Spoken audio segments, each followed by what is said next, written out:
여러분, 우리가 짓는 여러 가지 죄들 중에서 큰 죄가 있다고 생각하십니까?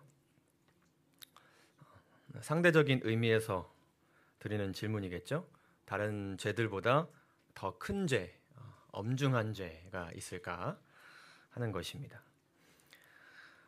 기본적으로 우리가 죄에 대해서 이해할 때 이 말씀에 대해서 우리가 이야기하죠. 야고보서 2장 10절에서 누구든지 온 율법을 지키다가 그 하나를 범하면 모두 범한 자가 되나니. 그러니까 죄의 삭은 사망이라는 죄의 결과를 우리가 맞는 데 있어서 죄의 크기에 따라서 그 결과가 달라지지 않는다는 것이죠. 하나라도 지으면 그것이 모두 범한 것이 되고, 우리가 작든 크든 많이 죄를 범했든 많이 지켰든지 상관없이 하나를 범하면 우리는 그리스도가 아니면 사망이라는 죄의 삭을 받아야 되는 죄인들이다라는 것을 우리가 알고 있습니다. 그러나 하나님께서는 이것이 더 큰 죄다라고 명확하게 명시하진 않으셨지만 엄중한 죄가 있음을 우리에게 말씀해 주셨습니다. 예수님께서 마태복음 12장 31절에 말씀하시기를 그러므로 내가 너희에게 이르노니 사람에 대한 모든 죄와 모독은 사하심을 얻되 성령을 모독하는 것은 사하심을 얻지 못하겠고라고 말씀하셨습니다. 성령께서 우리의 그 양심 가운데 끊임없이 죄에 대한 자각을 주고 듣고 깨닫고 믿게 된 말씀들을 어기는 우리 자신에게 지금 우리가 그리스도의 길에서 벗어나 있음을 끊임없이 알려주시는데 그 음성을 우리가 계속해서 외면하게 될 때, 그리고 우리의 의지로 주님을 선택하지 않는 일을 계속 범하게 될 때 결국에는 우리는 용서하시는 그리스도의 자비하심에서 벗어날 수밖에 없다는 것을 우리가 또한 이해하고 있습니다. 근데 이 큰 죄라는 것에 대해서 우리가 생각해 보게 될 때는 사실은 이 큰 죄라는 것은 다른 성경의 여러 가지 말씀들을 보게 되면 죄를 저지른 죄인이 자신이 저지른 죄에 대해서 얼마만큼의 죄의 크기로 인식하느냐에 대한 표현입니다. 이게 무슨 말이냐면 출애굽기 32장 31절에서 이렇게 기록합니다. 모세가 여호와께로 다시 나아가 여짜오되 슬프도소이다. 이 백성이 자기들을 위하여 금신을 만들어 싸우니 큰 죄를 범하였나이다. 이것은 모세가 자신과 백성들이 저지른 죄가 어떤 죄로 인식하고 있는 거예요? 큰 죄로 인식하고 있는 거예요. 또 다른 예를 보게 되면 사무엘하 24장에서 다윗이 하나님의 방식이 아닌 자신의 방식으로 어떤 나라의 일을 처리했을 때에 다윗 스스로 이렇게 고백합니다. 다윗이 여호와께 아뢰되 내가 이 일을 행함으로 어떤 죄를 범하였나이다? 큰 죄를 범하였나이다. 여호와여 이제 간구하옵나니 종의 죄를 사하여 주옵소서. 내가 심히 미련하게 행하였나이다 하니라. 그러니까 자신이 저지른 죄가 큰 죄임을 인식하고 빨리 이것을 하나님 앞에 아뢰고 이것에 대한 무엇을 받아야겠다, 용서를 받아야겠다 라고 결심하는 데 있어서 큰 동기가 되는 것이죠. 자신이 저지른 죄가 큰 죄로 느껴짐으로 인하여서 이 말씀을 여러분 기억하시면서 오늘의 주제를 살펴보도록 하겠습니다. 예수님은 큰 죄를 범한 자들을 어떻게 대하셨는가? 오늘은 누가복음 7장에 있는 말씀을 살펴보겠습니다. 36절부터 50절에 있는 말씀을 먼저 제가 읽도록 하겠습니다.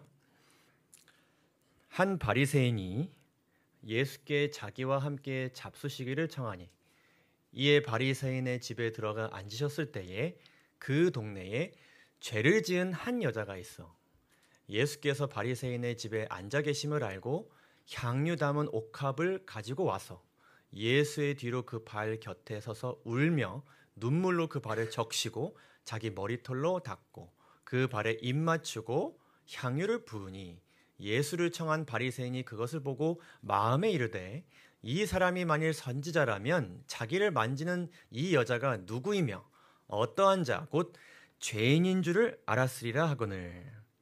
예수께서 대답하여 이르시되 시몬아 내가 내게 이를 말이 있다 하시니 그가 이르되 선생님 말씀하소서. 이르시되 빚 주는 사람에게 빚진 자가 둘이 있어 하나는 500데나리온을 졌고 하나는 50데나리온을 졌는데 갚을 것이 없으므로 둘 다 탕감하여 주었으니 둘 중에 누가 그를 더 사랑하겠느냐. 시몬이 대답하여 이르되 내 생각에는 많이 탕감함을 받은 자이니다.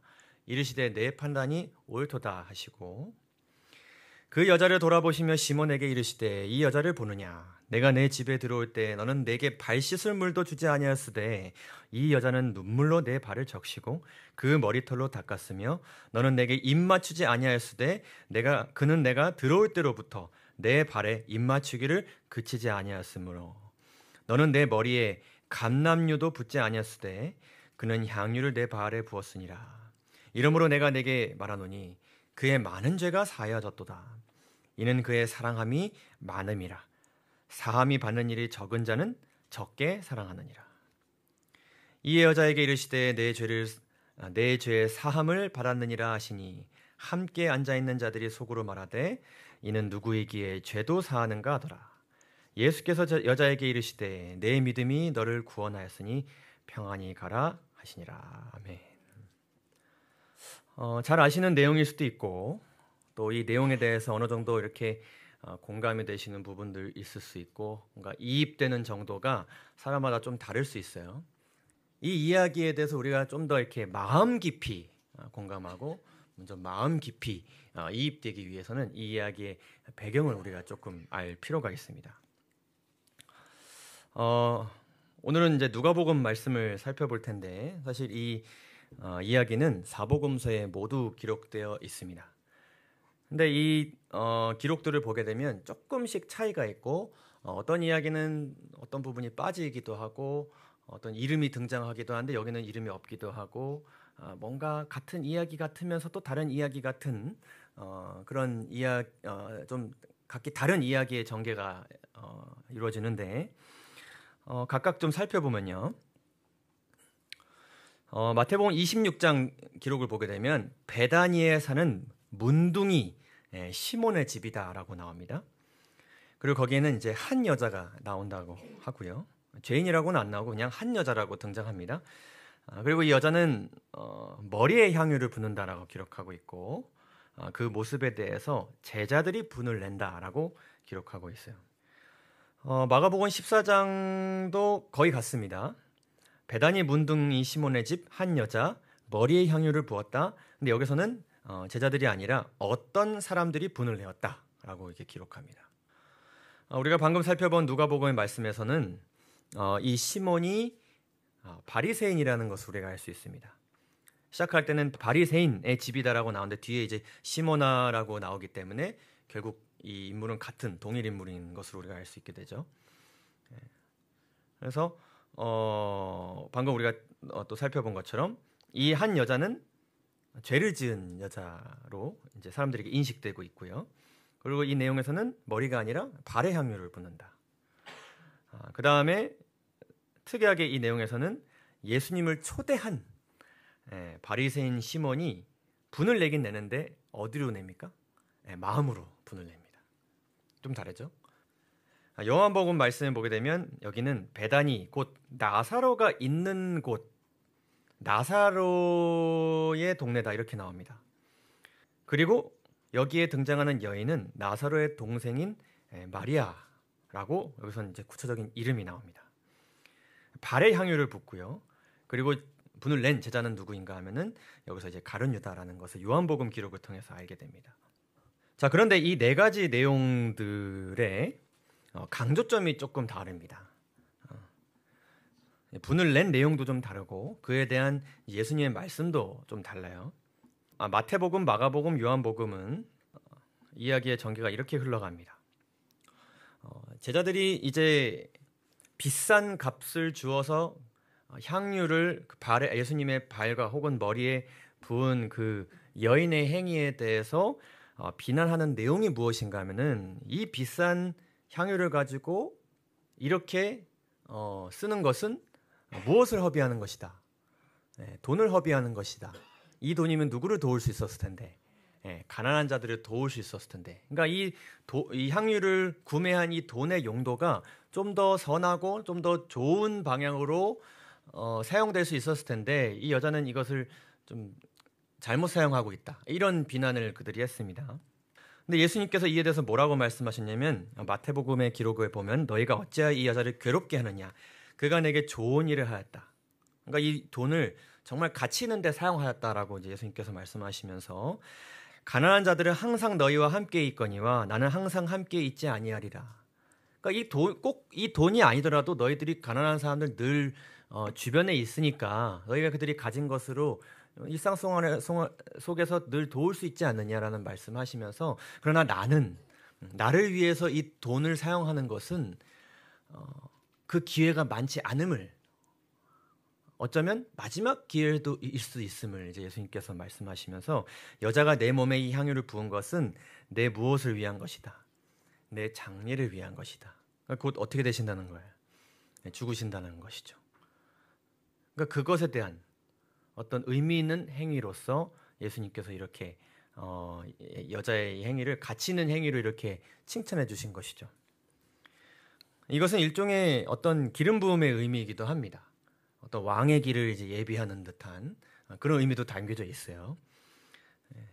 다른 그 제자들이랑 다른 그곳에 있었던 사람들은 이 의미를 몰랐는데, 이 여인은 그 의미를 알고 예수님을 위해서 이런 행동을 한 것이라고 또 예수님께서 받아들인 것인 것인데, 누가복음의 기록을 보게 되면 이들이 이렇게 겉으로 이런 말을 한 이면에는 그들의 마음 가운데 이 여자에 대해서 뭔가 비난하고 정죄하는 마음이 있었는데, 그 내용은 조금 다른 것이었어요. 뭔가 본질적인 그런 어떤 정죄의 이유가 있었던 것이죠. 그것은 무엇이었어요? 이 여자가 죄인이라는 것이었습니다. 내용을 좀 종합해 보면은, 이제 베다니 지역에 사는 바리새인 시몬이 자신의 문둥병을 고쳐주신 예수님께 대한 감사의 표시로 잔치를 열었다는 것입니다. 근데 이 잔치에는 그분과 친밀한 관계 속에 있었고, 이 베단이라는 지역에, 같은 지역에 살았던 나사로와 마르다와 마리아 3남매도 참석했다는 것을 우리가 요한복음의 기록을 통해서 알 수 있습니다. 근데 그곳에서 이 마리아는 값비싼 향유를 예수님의 몸에, 그것이 뭐 머리도 포함되는 것이고 발도 포함되는 것인데, 예수님의 몸에 그것을 붓는 행동을 했는데, 그것은 그녀가 많은 돈을 소비한 행동 때문에 비난을 받은 것처럼 겉으로는 그렇게 보여졌지만은, 본질적으로는 그녀가 비난받을 만한 큰 죄를 저지른 죄인이었기 때문에 그러한 정죄와 판단을 받았다는 것을 우리가 이제 이해할 수 있게 됩니다. 그렇다면 우리가 이 여자가 정말 눈물을 흘리면서 이 향유를 깨트려서 예수님 발에 그것을 붓고 머리에 붓고 그분의 발에 입 맞추고 이런 행동을 한 것을 좀 더 우리가 마음 깊이 이해하기 위해서는, 그녀가 과연 어떤 큰 죄를 저지른 것인가에 대한 생각을 해봐야 되는 것이죠. 그거에 대한 어떤 살펴봄이 필요하겠고요. 근데 이것에 대해서 우리가 알기 위해서는 조금 이 말씀에 대한 너그러운 마음이 필요합니다. 이제 성경 말씀에는 구원관과 그리고 하나님의 품성에 대해서, 그리고 하나님께서 사람의 구원을 위해서 하신 일들에 대해서는 아주 명확하게 이제 기록되어 있는데, 어떤 그 관련된 사건들에 대한 내막과 전개를 하나님께서 다 설명하시지는 않아요. 사실은 이 말씀을 이제 듣는 분들 가운데서는 좀 근거가 부족하다라고 느끼실 수도 있습니다. 그러나 이것은 뭐 우리가 어떤 논쟁을 펼쳐서 반드시 알아야 할 어떤 핵심 진리가 아니고, 그렇게 한들 모든 것을 우리가 알 수 있는 내용이 아니기 때문에 너그러운 마음으로 말씀을 함께 살펴보면 좋을 것 같습니다.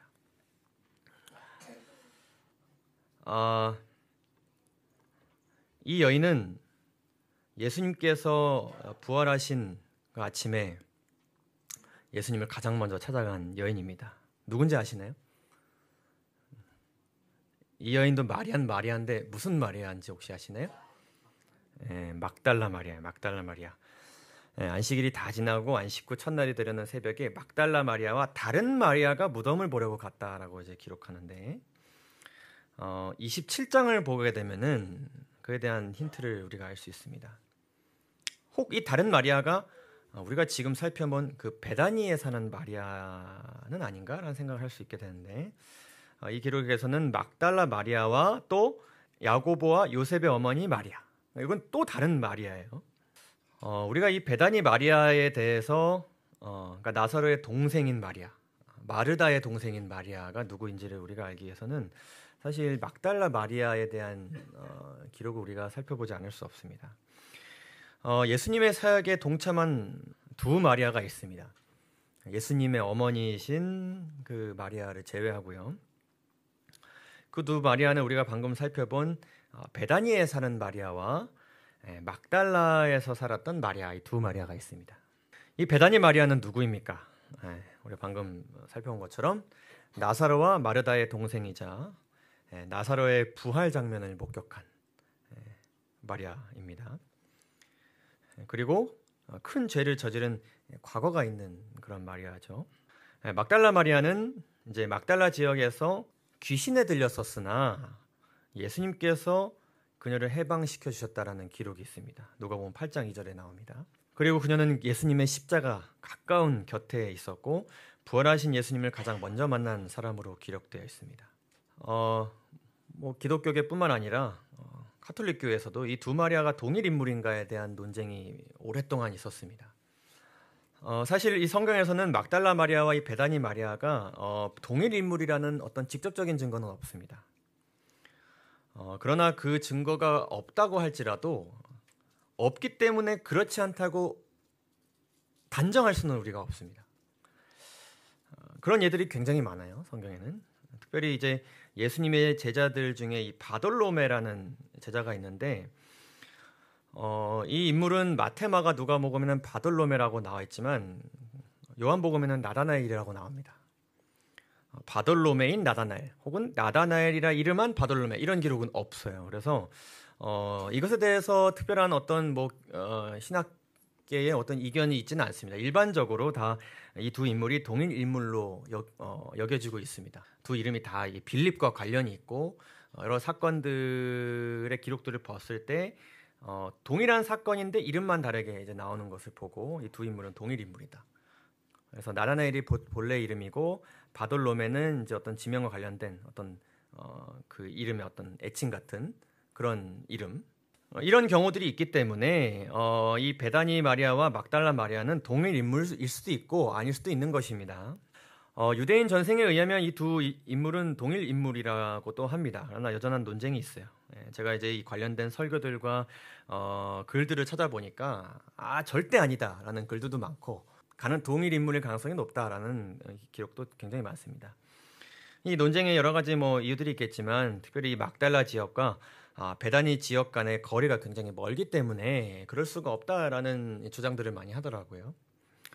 그러나 우리가 이제 우리들의 지난 어떤 살아온 삶들을 보게 되면 부산 출신이지만 서울에 오래 더 살아서 사실상 서울인 분들도 계시고 외국에 사시다가 이제 여기 나오셔서 한국에서 사시는데 사실 미국 정서가 더 강하신 분들도 계시고 그런 배경들을 우리가 생각해 보게 되면은 사실 이 일이 불가능하다고 여겨질 수는 없습니다. 그래서 여러 가지 가능성들이 있는 것이죠. 그런데 이제 우리가 또 재림 성도로서 이현래 씨는 안 볼 수 없는데 시대의 소망에는 이 두 인물이 동일 인물이라고 이제 기록하고 있습니다. 568페이지를 보게 되면 예수의 발 아래 앉아서 예수에게 배운 사람은 마리아였다. 예수의 머리에 귀중한 기름을 붓고 눈물로 예수의 발을 씻은 사람은 바로 마리아였다. 이 마리아는 십자가 곁에 섰었으며 무덤까지 그를 따라갔다. 예수의 부활 후에 무덤에 제일 먼저 나타난 사람은 마리아였다. 부활하신 구주를 처음 선포한 사람도 마리아였다. 어쨌든 이 기록을 우리가 보게 되면 어쨌든 이 마리아는 굉장히 큰 죄를 저지른 과거 때문에 주변 모든 동네 사람들로 인하여서 많은 정죄와 비판을 받으면서 살았던 것이고, 또 이 여인은 어떻게 보면 그 죄 때문에 멀리 그녀가 살던 동네를 떠나야만 했지 않았을까 하는 생각을 우리가 하게 됩니다. 근데 이 시대소망의 기록을 보게 되면 조금 더 이 마리아에 대한 구체적인 설명이 나오는데, 그것은 바로 누구와 관련이 있냐면 그 잔치를 연 시몬과 관련이 있습니다. 이 바리새인 시몬, 바리새인이었기 때문에 어떻게 보면 그 동네에 가장 존경받고 칭송받는 자로 여겨졌을 바리새인 시몬. 그의 마음은 뭐 아무도 모르겠지만 겉으로 보여지는 행위들로만 봤을 땐 가장 어려운 사람으로 보여졌던 이 시몬은 과거에 그가 지금 멸시하는 그 여인을 죄 가운데로 유인한 적이 있다라고 시대소망은 기록합니다. 그리고 그 여자는 이 시몬으로부터 심한 폭행을 당했었다라고도 설명하죠. 이 폭행이 어떤 폭행이었는지는 우리가 알 수 없습니다. 그러나 이 폭행은 여자로 하여금 동네를 떠날 수밖에 만든 그런 사건이었다는 것을 우리가 알 수 있습니다. 근데 분명 이 나중에 이 잔치에서 벌어진 일들을 우리가 생각해 보게 될 때는 큰 죄를 저지른 사람은 마리아가 아니라 다른 사람이지만 결국에는 그 비난의 화살이 누구에게로 다 올 수밖에 없게끔 지금 이 사건이 흘러간 거예요. 여인이 다 그 모든 죄책감과 비난의 화살을 다 감당하게끔 일이 진행된 것입니다. 그 뒤에 뒷수습이 그렇게 된 거예요.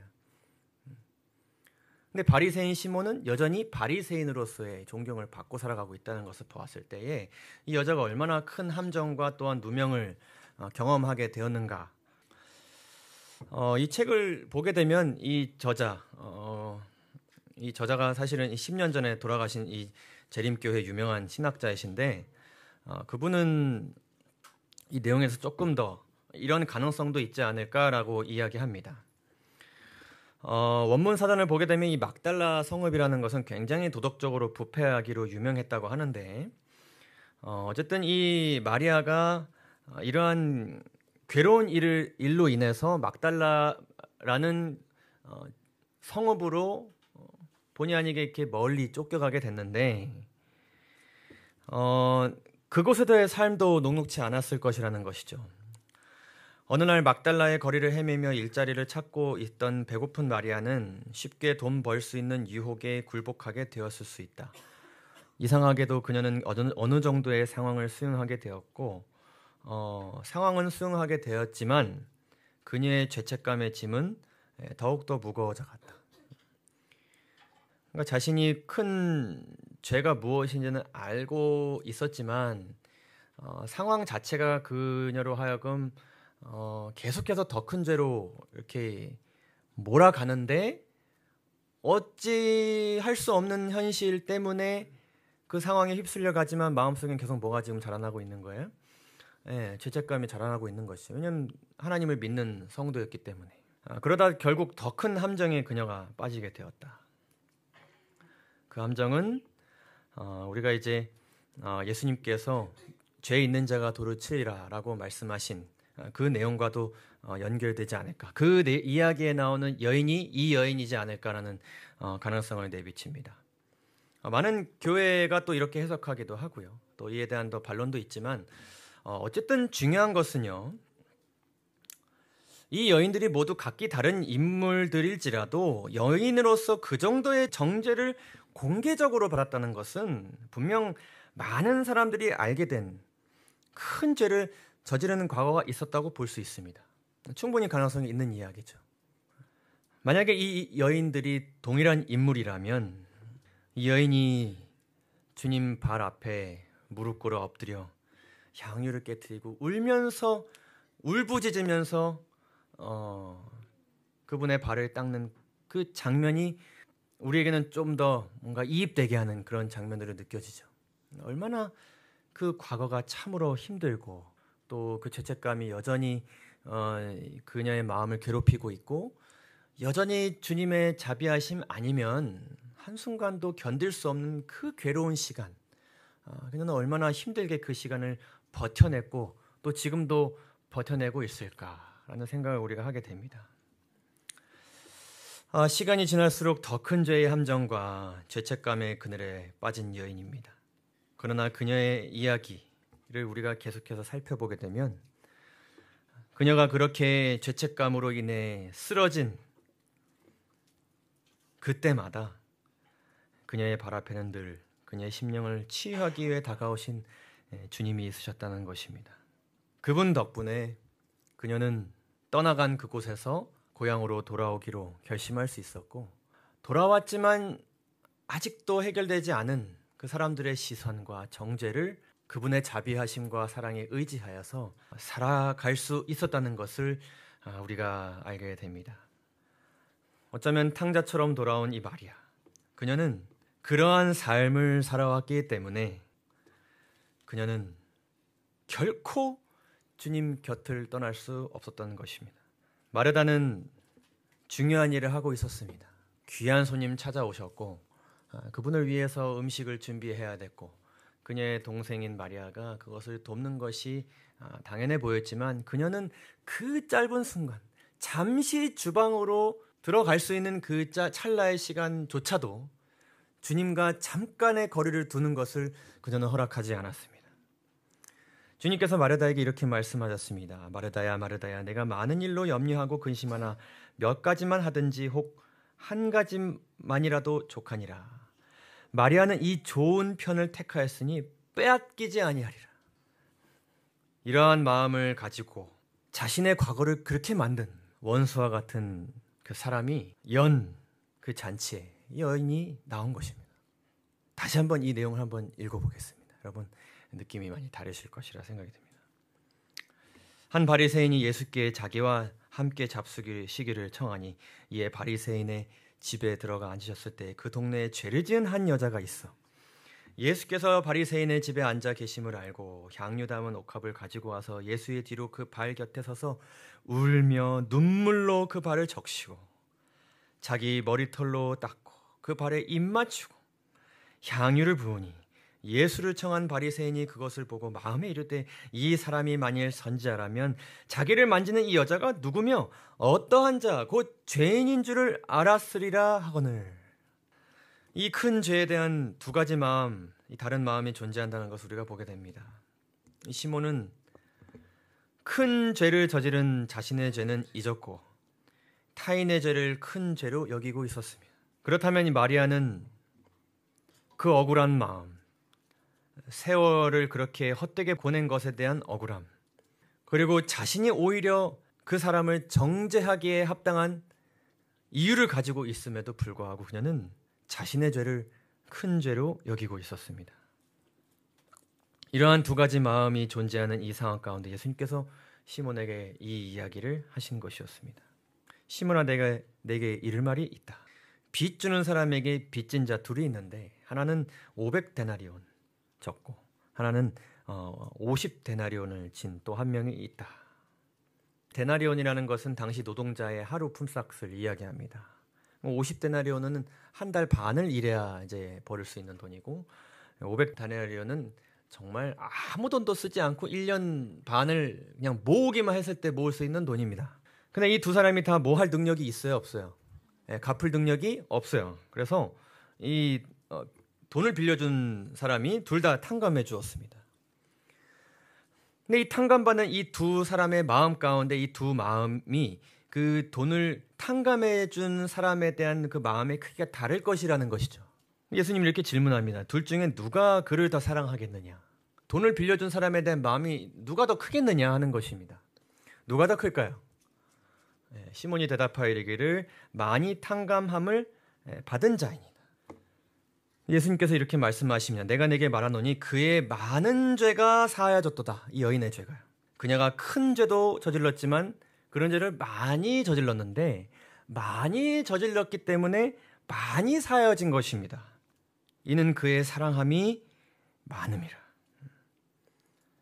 반대로 사함을 받은 일이 적은 자는 적게 사랑하느니라. 여러분, 이 말씀 속에서는요, 정말 이 복음의 진수가 들어있습니다.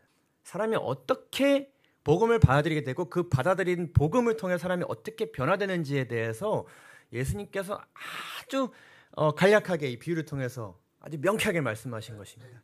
나를 사랑하면 내 계명을 지키라는 그 진리의 말씀이 사람의 삶 가운데 어떻게 이것이 적용되고 표출되는가에 대해서 말씀하시는 매우 중요한 말씀이 아닐 수 없습니다. 큰 죄 혹은 많은 죄를 저지른 자를 바라보는 주님의 시선이 있습니다. 죄를 더 크게, 더 많이 저지른 자는 무엇을 많이 받을 수 있는 자예요? 사함을 많이 받을 수 있는 자예요. 그러면 사함을 많이 받은 자는 하나님을 많이 뭐하게 되는 자예요? 많이 사랑하게 될 수 있는 자예요. 그분을 사랑하게 되면 결국 뭐를 지키게 될까요? 계명을 지키게 되겠죠. 그러니까 우리가 이게 교리적으로 칭의가 어떻게 성화로 이어지는가, 뭐 많은 설명이 필요 없습니다. 많이 사함을 받은 자는 많이 사랑하게 되는 거예요. 하나님을 많이 사랑하게 되고 이웃을 많이 사랑하게 되는 거예요. 마리아는 큰 죄인처럼 주목을 받았었으나 그리스도께서는 그의 생애를 꼴지어왔던 환경들을 아셨다. 그대는 나는 매우 죄가 많다고 말하는지 모른다. 그대는 그럴 수 있을 것이다. 주님께서 그렇게 될 수밖에 없었던 그 죄된 본성과 죄로 얼룩진 환경을 이해하신다는 것입니다. 그러나 그가 악하면 악할수록 더욱 그리스도가 필요하다. 그리스도는 울면서 참여하는 사람을 한 사람도 돌려보내지 않으신다. 예수께서는 당신이 나타낼 수 있는 모든 것을 어느 누구에게도 말씀하지 않으시며 오히려 떨고 있는 모든 영혼에게 용기를 가지라고 명하신다. 많은 죄를 저지른 큰 죄인이기 때문에 두렵고 떨지 말라고 말씀하십니다. 그에게 나와 용서와 회복을 구하는 모든 사람을 그는 즐거이 용서하실 것이다. 여러분 모두 아멘이십니까? 그래서 우리에게 제일 중요한 것은 무엇인가 하면은 죄를 많이 짓고 큰 죄를 저지르는 것일까요? 그것은 아니십니다. 중요한 것은 내가 저지른 죄를 큰 죄로, 나 자신을 큰 죄를 저지른 죄인으로 인식하는 것이라는 것을 우리 모두 기억하게 되시기를 간절히 소망합니다. 우리가 저지른 그 죄는 왜 크냐? 그 작은 죄 하나 때문에 우리 주님께서 목숨 바치실 수밖에 없었기 때문이었습니다. 그래서 우리는 십자가에 들리신 예수님을 바라봐야 되는 것입니다. 사람이 그분을 바라볼 때는 인간의 죄가 무엇인지를 분별하게 됩니다. 그는 영광의 주님을 징벌하고 십자가에 못 박게 한 것이 이 작은 죄라는 것을 깨닫게 됩니다. 말로 다 할 수 없는 따뜻한 사랑을 받았음에도 불구하고 계속해서 배은망덕과 반역으로 일관된 생애를 살아왔음을 알게 됩니다. 시몬이 저지른 죄, 마리아가 저지른 죄, 내가 저지른 죄, 저 사람이 저지른 죄, 우리는 그 죄의 크기에 대해서 어떤 사고방식으로 그 죄를 크기를 생각하기 쉽냐면요, 어떤 사회적인 개념, 또 내가 가진 어떤 상식선에서 저 죄는 크다, 이 죄는 작다, 이것은 많은 죄를 저지른 거다, 이 부분은 뭐 좀 정상 창작할 수 있는 죄다, 이런 식으로 우리가 이해할 수 있습니다. 우리가 살펴보는 그 본문의 배경도 그러했습니다. 그 상황도 그러했습니다. 내가 보기에 저 죄는 큰 죄고 내가 보기에 내 죄는 요 정도인 것이다. 근데 그런 걸 다 떠나서요, 사회적으로 봤을 때 이것이 작은 죄든 큰 죄든 간에 내가 저지른 죄가 사회적으로 보기에, 그 상식적으로 보기에 작은 죄일지라도 이 죄가 그렇게 보기에는 작은 죄일지 몰라도 이 죄가 주님을 못 박은 것이기 때문에 이것은 작은 죄예요, 큰 죄예요? 엄청나게 큰 죄인 것입니다. 창조주를 못 박은 죄이기 때문에. 계속해서 그것도 직접 내가 하나님의 아들을 십자가에 못 박으며 상처를 받아 피가 흐르는 그분의 심장을 찔러온 것임을 우리가 깨닫게 됩니다. 그는 넓고 어둡고 깊은 죄의 심연에 의해 하나님과 분리되어 있어 가슴이 찢어지는 슬픔을 이 마리아가 느낀 것입니다. 비록 그 시작점은 내가 원하지 않았던 일, 억울한 일로 시작되었지만 결국에는 죄에 휩쓸려 큰 죄를 저지른 내 자신을 돌아보게 되었을 때 결국 십자가의 주님을 못 받게 하는 그 사람은 누구예요? 시몬이에요? 나예요? 결국 나인 것입니다.